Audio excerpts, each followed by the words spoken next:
Hey everyone, Tankenstein here, and some pretty damn big news just got released for War Thunder in probably about, as I'm saying this, the last 5 minutes. And this news actually confirms quite a bit. There are going to be several Rank VII premium jet aircraft coming to War Thunder with the newest update, and a few of them have been announced. I mean, this might be all of them for all I know. But it's pretty crazy because each and every one of the 3 premium jet fighters for Rank VII was announced previously on a leak list. And that's pretty crazy because these are all very specific variants of vehicles. So that said, there are 3 premium jet fighters coming to Rank VII with apparently unique bonuses, at least per War Thunder, and maybe Gaijin should check out who's leaking this stuff because, again, very accurate. So the first one, we have the MiG-21 BIS Lazur-M, and the Lazur-M is pretty much, I mean, the way that they say it is that this will have a nice radar warning unit, flare chaff, so on and so forth. It's going to definitely have things like the R-60Ms. It looks like it can also carry quite a few bombs as well. But the idea behind the MiG-21 BIS Lazur-M, and this is a German premium fighter, so if you're looking for the nation, again, it is German. And from some brief research and watching some other videos about leak lists, I believe that the Lazur-M essentially could be more or less guided to the target with actual controls. So controls guiding it to the target from ground control. So a very interesting thing. Of course, that's not going to be the case in War Thunder, but the Lazur-M is probably just their way of saying, hey everybody, you know, here's a new MiG-21 variant. And it's kind of their way of doing it without getting into something like a crazy prototype, but also giving people a pretty unique variant. But again, I don't believe that the laser functionality will actually work here, but this should probably be about an 11.3 BR aircraft, I would imagine, just based on the fact that it is the MiG-21 BIS. I believe the MiG-21 BIS is 11.3 BR. Correct me if I'm wrong, I kind of forget about the exact BR sometimes, but again, looks like actually pretty reasonable, a fighter bomber in some respects, but being that it's a MiG-21 BIS, it's not going to be the best bomber and much more of a fighter, and albeit a close range fighter at that. Next up, we have the F-104 STAF Starfighter, and this is an Italian, again, Rank 7 premium aircraft, and it's pretty much going to be what looks like the most advanced, if not one of the most advanced variants of the F-104S in-game. Now, in the leak list, bear in mind that the exact variant, I believe, was some sort of a CB or some crazy variant that a lot of people are having trouble actually finding info on, but it looks like this is an actual variant for the Turkish Air Force. But pretty much, I mean, it's an F-104S with the TAF, Turkish Air Force, and that's it. So it can equip things like the AIM-9B, AIM-9P. Of course, you're not going to equip the AIM-9Bs because this is a premium aircraft and you're not going to just downgrade yourself. So it will have the AIM-9Ps available, and it will also be able to carry bombs, rockets, things of that nature. Will be an incredibly fast aircraft. But again, I mean, it's an F-104S, and there's not really all too much that can be said about it, except that the F-104Ss are among the most powerful and most advanced F-104s in game, so it should be pretty interesting, but this kind of just seems like a premium reskin to me. But again, you know, I mean, we'll have to wait and see what its exact loadouts are, being that this is for the Turkish Air Force, but I don't really foresee too many changes outside of possibly some slight ground ordnance changes and possibly maybe some anti-aircraft changes, but we'll have to wait and see. And then finally, a really weird one, the Kefir Canard, and this is something that almost every single video that was on YouTube talking about these leak lists had mentioned the Kefir Canard, and people were wondering, what the heck is the Kefir Canard?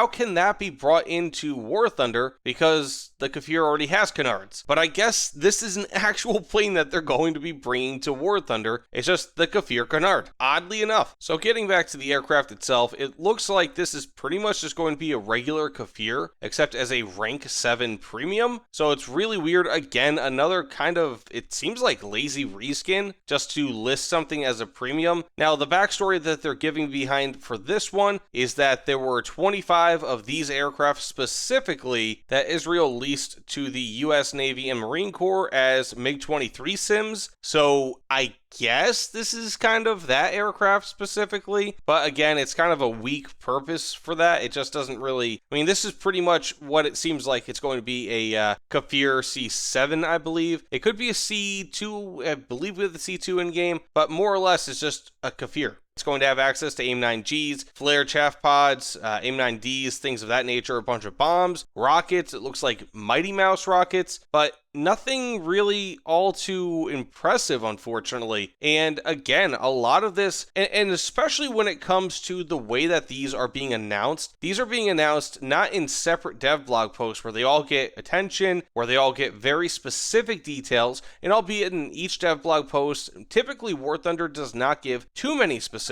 so, a lot of the time we're not going to know exactly what sort of rounds they use, so on and so forth, but they give us a pretty good amount of information. In this, we're getting a small paragraph kind of detailing each one of these premiums, and each one of these premiums is $70. $70. So I will tell you guys this. If you guys want, of course, go ahead and, get these vehicles, whatever. If no one's going to stop you from getting these vehicles. But there is extremely little information about these vehicles out right now. And unfortunately, Gaijin, especially like when it comes to the Kefir Canard, AIM-9G missiles, come on.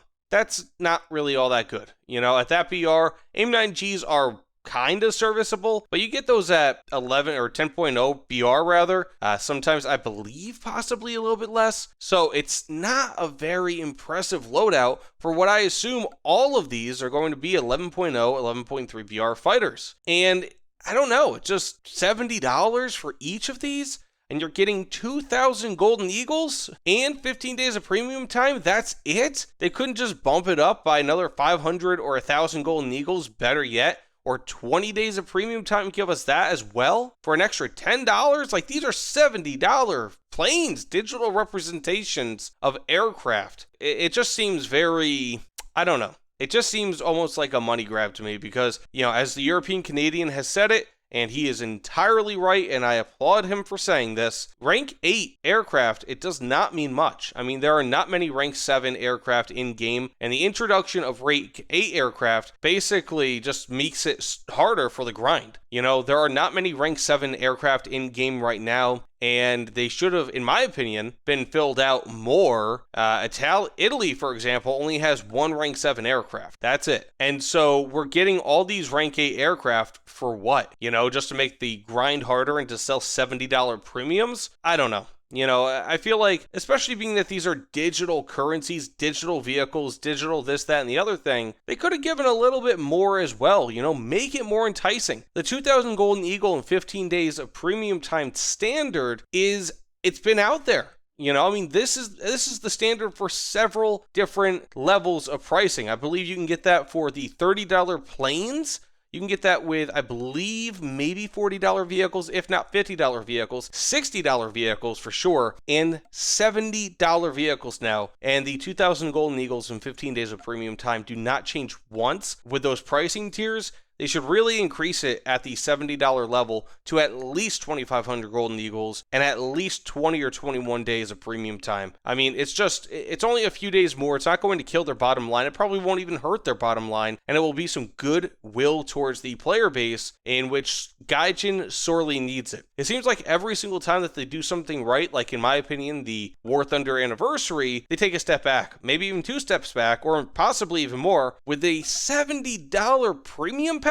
Come on, and 3 of them? They want you to purchase all of these, and that's not including the A6E, which is itself the tram, another $70. So thus far, we have 4 premium packs that have been announced that are $280 USD combined. Let that sink in, and I will bet you there are going to be many people that purchase each of them, if not at least numerous of them. And again, I mean, there's just not much information on these aircraft except for the fact that it seems like they are literally all variants of aircraft that we already have in game, just very much superficial variants with technologies that either are not going to be usable in War Thunder, thus why they are superficial variants, or they are so negligibly different. They have such small differences that it doesn't even matter really for gameplay. and that you might get like, oh, this has AIM-9Ps, you know, for example, or this might have a slightly different variant of rockets, but that's it. There's no gameplay difference between these and in War Thunder, and again,